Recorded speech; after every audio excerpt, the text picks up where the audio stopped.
Thank you very much, Speaker. I rise today to speak about a matter that goes beyond the very foundation of this country, the relationship between the Crown and Indigenous peoples. That relationship is defined not only by our history, but by our honour. It is tested not by words or new offices, but by actions. It is measured not by the number of new bureaucracies we create, but by the commitments we fulfill and the promises that we keep. For decades, governments have spoken about reconciliation, yet reconciliation without accountability remains a broken promise. The Liberal government's proposed Bill C-10, an act respecting the Commissioner for the Modern Treaty Implementation, simply provides cover for their decade-long history of broken promises to Indigenous peoples. The new office of the Treaty Commissioner will tell us nothing that the Office of the Auditor General and many other Indigenous leaders have already told us, that this government continues to fail. I want to speak plainly about where we are in implementing modern treaties here in Canada, what progress has been made, where failures persist, and how we can fix the system without creating another costly bureaucracy at a time when taxpayers can ill afford it. Before we discuss implementation, it's important to define what we mean by modern treaties and self-government treaties. A modern treaty is a comprehensive land claims agreement negotiated between a First Nation, Inuit, or Métis group and the Crown, federal and sometimes provincial governments that settles outstanding Aboriginal rights and land claims. The purpose of a modern treaty is to resolve long-standing disputes over land ownership, resource rights, and governance-defined territory. The scope of a modern treaty can include land, resources, financial compensation, and governance rights, and often incorporates self-government provisions. However, not all modern treaties are full self-government agreements. Once implemented, though, modern treaties are enforceable by federal law and generally replace or clarify rights under historic treaties. A self-government treaty is an agreement, often part of a modern treaty, that specifically recognizes and establishes an Indigenous government with authority to make certain laws in areas similar to a provincial or municipal government. Its purpose is to grant Indigenous groups the right to govern themselves, including control over education, healthcare, culture, and local services. The scope focuses on political authority and administrative powers rather than just only land and resources. Legally, self-government provisions are binding and implemented under federal law. They can exist as part of a modern treaty or as a stand-alone self-government agreement. Understanding these distinctions is crucial. Implementation is not about creating new offices or new bureaucracies. It's about ensuring the Crown and its departments respect the legal authority already established in those agreements. I should note that the recent Whitecap Dakota self-government agreement, which passed with Conservative support in 2023, is not a full modern treaty. There are outstanding issues that remain, which I understand the government continues to negotiate on. I wonder, Speaker, exactly how a future Commissioner of Modern Treaty Implementation would be able to magically motivate this government to get this done. Naming and shaming is one, yes, but the minister can also do that themselves. The ministers of each and every department can hold their departments accountable for the failures rather than creating another new bureaucracy. And we know it can get done, Speaker. In fact, Conservatives under Prime Minister Harper signed 5 modern treaties in the span of 6 years. In over a decade, the Liberals have negotiated none. The 5 modern treaties include the Chilko First Nation Lands Claimed and Self-Government Agreement, and that happened in 2006.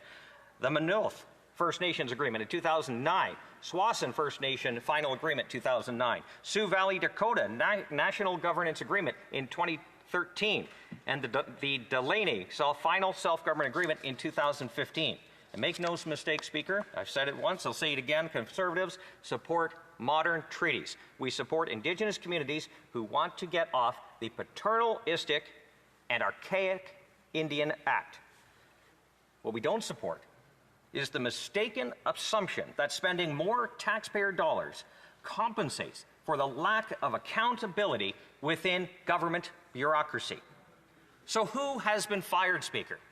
Has anyone been fired for not living up to what the government signed? Anyone? Any department's done some reorganization because of the failures of the government to live up to their treaties? Haven't heard that today in the speech. How has the Minister for Crown Indigenous Relations managed this internally? I know she's new. I get the fact she was just elected a few months ago, but the question still remains.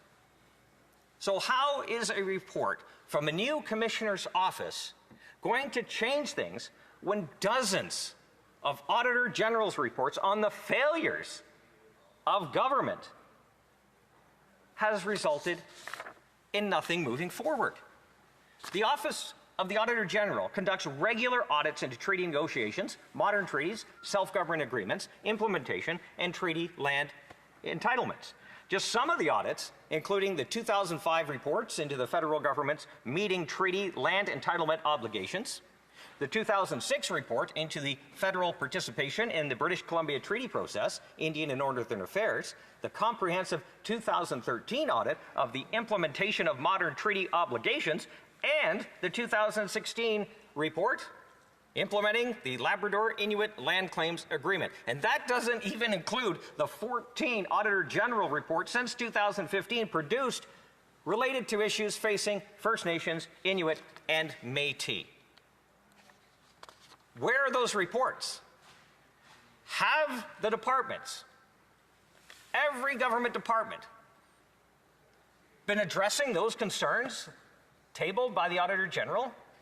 This is why Indigenous leaders are calling for this legislation. Yes, they want to see more oversight, absolutely. We think the failure is on the government. We think the government itself, within the bureaucracies, and the ministers themselves have not been pushing their departments hard enough to live up to these modern treaties. And while these governments continue to ignore those reports from the Auditor General, those audits, they continue to ignore treaty partners, still no collaborative modern treaty implementation policy that happened in 2023.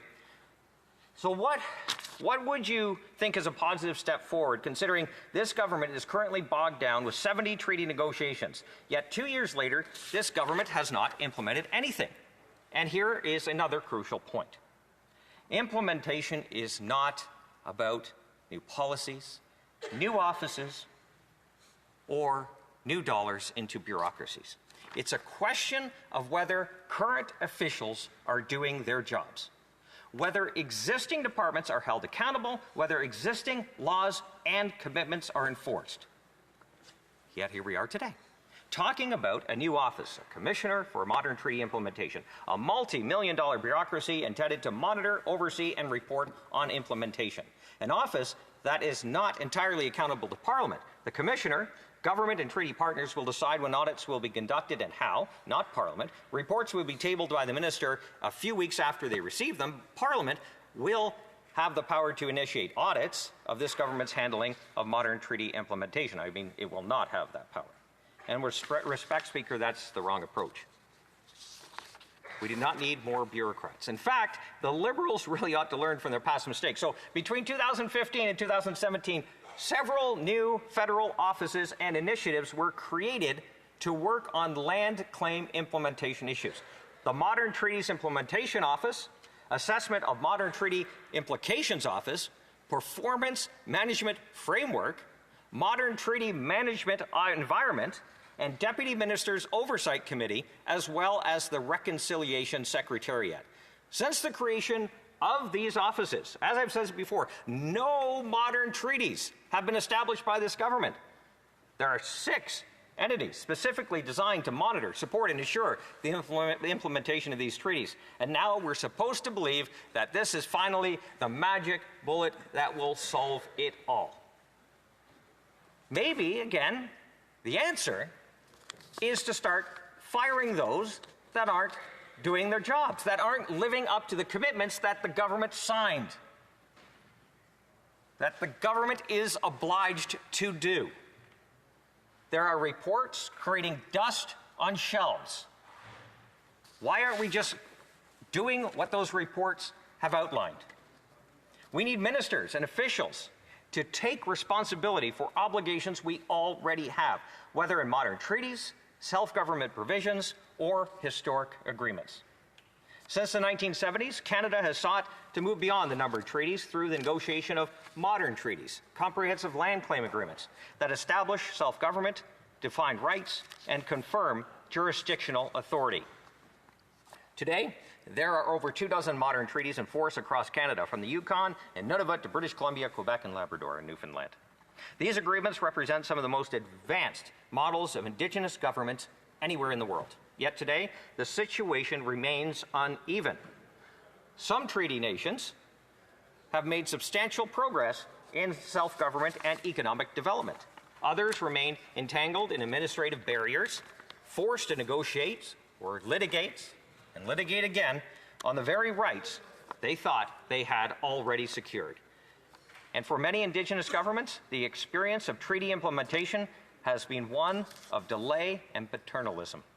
Departments interpret treaty commitments inconsistently, and fiscal transfers are too often designed to preserve federal control rather than encourage and enable Indigenous autonomy. This results in what leaders have called the illusion of implementation, the appearance of progress without the substance of change. A treaty signed is celebrated, a treaty implemented, that's where the government drags its feet. Across Canada, Indigenous and treaty partners continue to wait for commitments signed decades ago to be fulfilled. Implementation remains chaotic and delayed. Fiscal transfers are late or incomplete. Departments pass down responsibilities back and forth like a file that nobody wants to own. Now, in 2024, the Auditor General reported again that the federal system remains fragmented, bureaucratic, and unaccountable. One of the greatest challenges is that no single department or body holds full responsibility for ensuring Canada's compliance with its treaty obligations. Responsibilities are fragmented across Indigenous Service Canada, and Crown Indigenous Relations, Justice Canada, the Treasury Board, just to name a few. This bureaucratic mess means that when commitments go unfulfilled, no one is held accountable, not politically, not financially, not morally. Yet instead of holding those responsible accountable, the government proposes millions more on a new office to supervise what should already be happening. Speaker, how many offices do we need to tell this government that they're failing?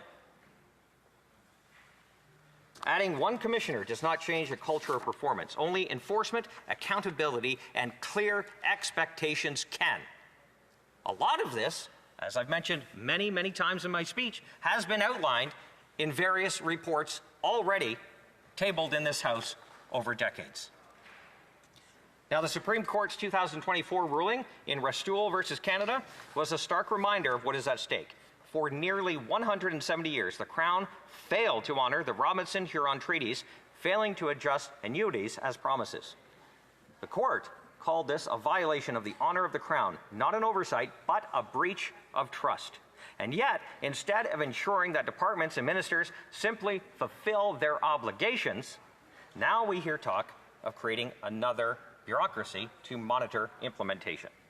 The honor of the Crown is not measured by bureaucratic reports and new offices, but by on the ground. Homes being built, clean water, Indigenous policing being named an essential service, something that was promised years ago by the former Prime Minister Trudeau, still hasn't happened. Infrastructure is crumbling.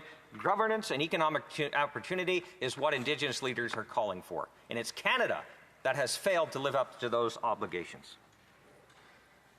So we have built a system that celebrates the signing of those treaties, but yet nothing is happening to ensure that those treaties are being upheld, despite the reports, despite the information, despite the studies, despite the conversations that we have on the ground with Indigenous leaders themselves that are calling for this.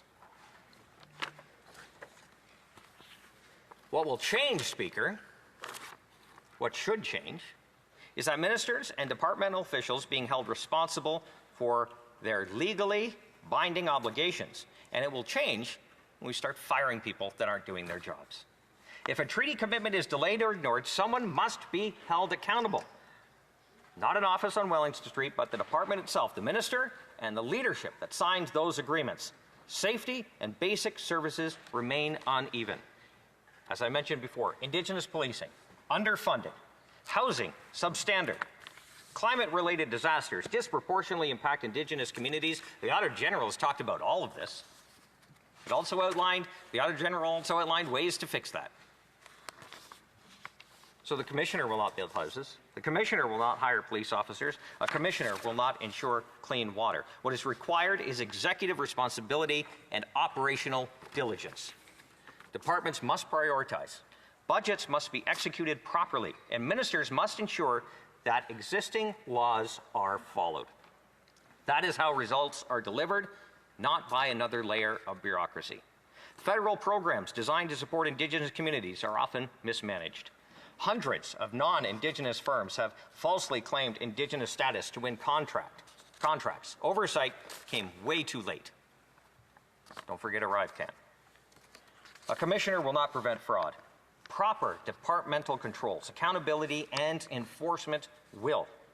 Similarly, free, prior, and informed consent is often ignored in practice. Consultation without power is meaningless. A Commissioner cannot give departments the political will to respect Indigenous sovereignty. Only leadership and accountability can. So, Speaker, the solution is clear. Departments need to do their jobs. They need to do their jobs. The authority, the responsibility, and obligation already exist. We simply need to enforce it.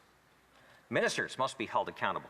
If an obligation is unfulfilled, it is not a bureaucratic problem, it is a leadership failure. Parliament must ensure consequences. Indigenous governments must be partners in oversight. They should hold departments accountable directly, but without requiring another costly office. Performance must be measurable. Tracking, reporting, and enforcement can be done with existing systems. I've named already a bunch. If officials are mandated to act rather than report on not acting. Speaker, reconciliation is measured in results. Homes built, clean water delivered, Indigenous policing, economic opportunity, and the integrity of our nation-to-nation agreements. We do not need another Commissioner. We do not need more bureaucracy. We do not need another office to spend millions of taxpayer dollars when we're already running massive deficits. We need ministers, departments, public service officials who simply do what they are legally required to do. If we honor our treaties, if we enforce accountability, if we expect results, then reconciliation is just not possible. It's inevitable. Speaker, let us act here in this House with integrity, with resolve, and with honor. Let us ensure that every promise is kept, not with more bureaucracy, but with a discipline to actually do our jobs. Thank you, Speaker. Questions and comments? Questions et commentaires. The Honourable Parliamentary Secretary to the Government House Leader. Yes, thank you, Mr. Speaker. And I'm not necessarily surprised in terms of the approach that the Conservatives have decided to take on this legislation. Somewhat disappointed in the sense that, you know, having an agent of Parliament report to Parliament with a certain level of expertise that is understood clearly by Indigenous communities and Indigenous leaders across this nation who recognize how valuable an individual of this stature could be, I think is unfortunate that the Conservatives don't recognize that. And I'm wondering if he could provide his thoughts in regards to, does he believe that the auditor would have the same sort of background knowledge to bring to the table? The Honourable Member for Haliburton Kawartha Lakes. Well, Speaker, as I pointed out, the Auditor General has done many reports, and I would say the expertise was accepted at the time as an expert dive into the issues Canada is or is not living up to with modern treaty implementation or existing treaties and the lack of the implementation of those treaties. As I mentioned, 2005, 2006, 2013, 2016, plus 14 more that talked about where the government is failing when it pertains to First Nations, Inuit, and Métis. There is plenty of information out there. There are plenty of reports. Why hasn't the government acted on the recommendations? Questions and comments? Questions et commentaires. L'honorable député. The Honourable Member for Abitibi-Témiscamingue. Thank you, Mr. Speaker, and I'd like to thank my colleague for his speech, and it was quite substantial. One point was quite interesting because he refers to the 5 modern treaties that his government was able to conclude during the Harper government, while it is one fewer than the number of 6, which is the number of units of housing built by the leader of the opposition. But we've been asking for this commissioner position for modern treaties for years, and the bill was created with consultations with more than 100 groups. So it's been more than 20 years, and it covers the 10 years of the Liberal government when nothing was done, but it also covers the Conservative years. So why is he against a quick implementation of the adoption of this bill? Thank you, Mr. Speaker. Burton Kawartha Lakes. Thank you very much, Speaker, and I appreciate the work with my bloc colleague on the Indigenous and Northern Affairs Committee. Look, I understand why Indigenous leaders are calling for this Office of Modern Treaty Commissioner. I understand, because the government has been failing to implement existing treaties for decades. The government fails to implement its word on modern treaties. But again, the Auditor General has already produced a whole slew of reports as to how we can fix these problems. The government just continues to ignore those results and those reports. Like I mentioned in my speech, who has been fired in those departments? Who has been held accountable in those departments to finally see some action? So I don't blame Indigenous leaders who want to see this office created. I don't blame them for their frustrations with the government at all. But I question where the accountability is on that side. Questions and comments? Questions et commentaires. The Honourable Member for Skeena-Bulkley Valley. Thank you to the member for his speech. And I was a negotiator for my small native band as well as a chief councillor, so I understand the frustration of these leaders. But it seems to me that the First Nation leaders are saying the government-to-government relationship is not working because government is not listening and implementing a treaty. So the government's response is, let's create a treaty commissioner. Is there any chance of a commissioner getting treaty implementation done versus a leader going directly to government for the last 10 years at least to try to solve that exact issue? Honourable Member for Haliburton and Kawartha Lakes. Thank you very much, Speaker. And my friend from Skeena-Bulkley Valley raises a good point. And that's exactly a fear that I share with that member, is that if this office created and we have another report and another report after that a few years later on where the government is failing on modern treaty implementation, will the government actually pay attention to that? Will the departments actually fix what has been broken? And the problem that I keep raising, and I think my member is getting to as well, my friend, is that it's been outlined in decades, the failures. Will a new office fix this? My fear is it won't. Questions and comments? Questions et commentaires. The Honourable Member for Sandwich Gulf Islands. Speaker, and my honourable friend from Haliburton Kawartha Lakes. I don't think we've had an across-the-aisle exchange yet. So congratulations on his re-election. I would ask him to please reconsider. There are a lot of reasons that those nations in this country, those Indigenous nations that formed the 26 modern treaties that have been signed and negotiated, have waited too long. This bill was originally Bill C-77. It was introduced almost a year ago. It was allowed to die on the order paper. No point going back over which parties are to blame for that. But now we must come together and get this bill passed. Can he agree? The Honourable Member. Well, Speaker, I do support the fact that the government needs to live up with its modern treaty obligations. As I mentioned, the Harper government signed 5 in 6 years. I would also point to the member opposite, and I thank her for her question, that between 2015 and 2017, on top of the Auditor General's reports that I've mentioned a million times, several new federal offices and initiatives were created to work on land claim implementation issues. The Modern Treaty Implementation Office, the Assessment of Modern Treaty Implications Office, the Performance Management Framework, the Modern Treaty Management Environment, and the Deputy Minister's Oversight Committee, as well as the Reconciliation Secretariat. How many more do we need before the government actually does their job?